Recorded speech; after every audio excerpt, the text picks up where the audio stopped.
Okay, so in order to make a digital collage in Paint.net, there's a couple of things that you um, need to know how to do to save you time and make sure things are easy for you.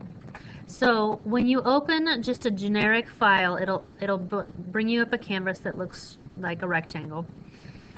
And you'll see over here under layers that you'll see a background and it'll be checked. Now, if you don't see that window that says layers, if you go up to window and you click on layers, it'll either disappear or appear. So you want to make sure that you can see the layers because you're going to need that in a little bit. Once you're clicked on background, you want to come down and hit properties. Now, you may want to rename it. You may want to change it, do something different to it. You can change the opacity of it. You can do color. You can do all kinds of stuff that you want to do to the background. Let's see. I'm going to leave it normal for right now. But I'm going to click on color, the bucket fill.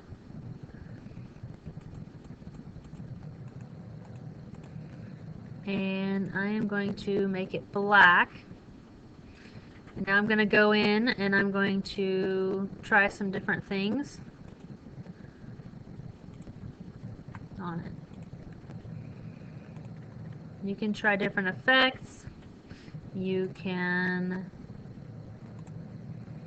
for example, let's just say I wanted to do some cloud effects. So I gave the background a color and then I gave it an effect. Now you don't want your background to overtake your collage, but maybe you want it to contribute to your collage. So once you have your background the way that you want it, then you're going to go ahead and go up to the open button. You're going to choose one of the photos that you want to use. And actually I'm going to change my background here.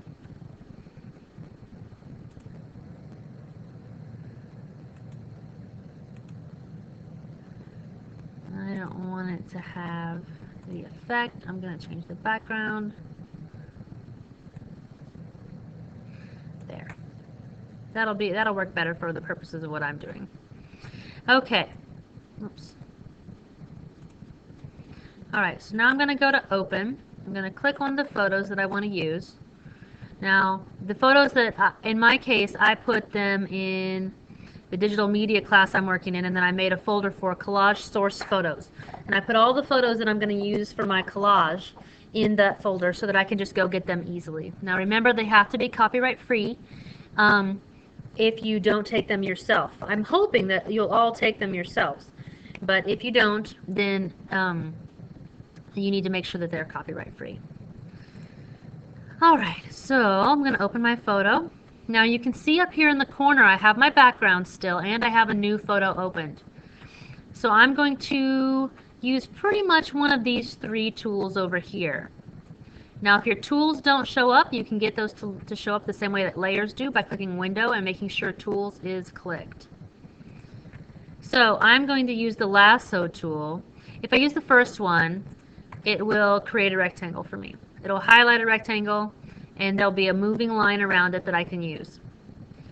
The lasso tool allows me to grab just part of that.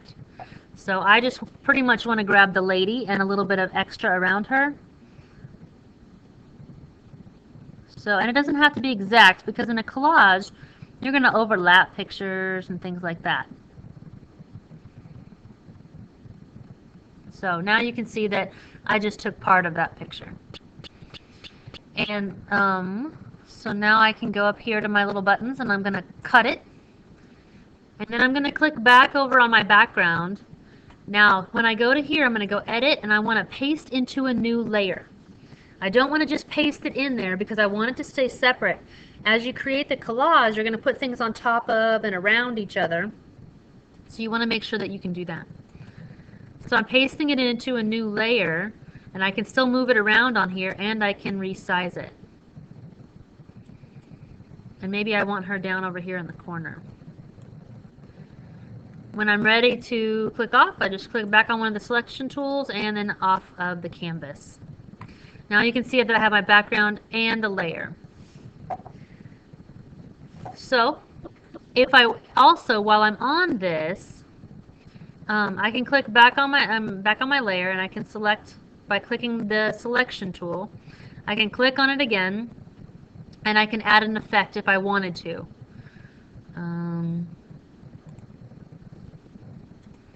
Maybe I want to change and make everything look pretty abstract, and you can try out all the different effects that may or may not work for you.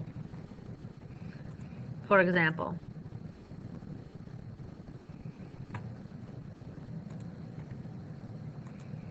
and if you just hit undo, it'll go away. You can also invert colors. You can do all the things that you've already played with whenever you were modifying your photos the first time. So I can change hue and saturation too. Now this is a black and white photo, so it's not going to change it much.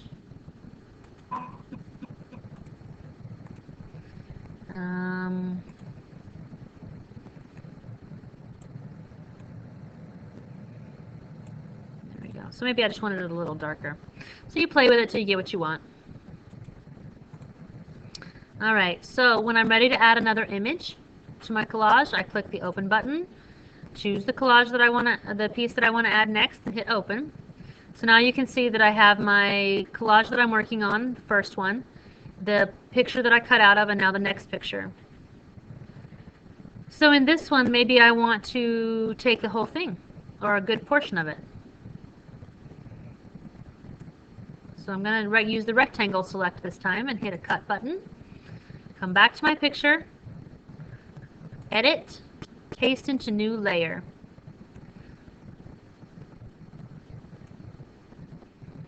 And you're going to go simply like this through all of your pieces until you get things the way that you want them.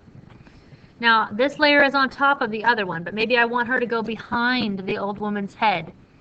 All I have to do is use these arrows right over here to move it to where I want it. And I click the select tool and click off the canvas. Now I'm going to go back to my layer 2, and I want to click this guy.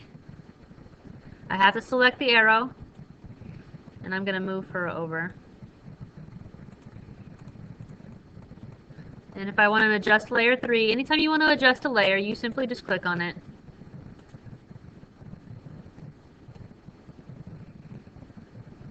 And move things to where you want them. And you can go back and move things as many times as you want. So maybe for this one, I need to... Now you can also adjust the photos with effects before you cut them out if you wanted to. So you can see I can make that frosty, for example, and leave the other one plain. So you can choose how you want to add in all your different pieces.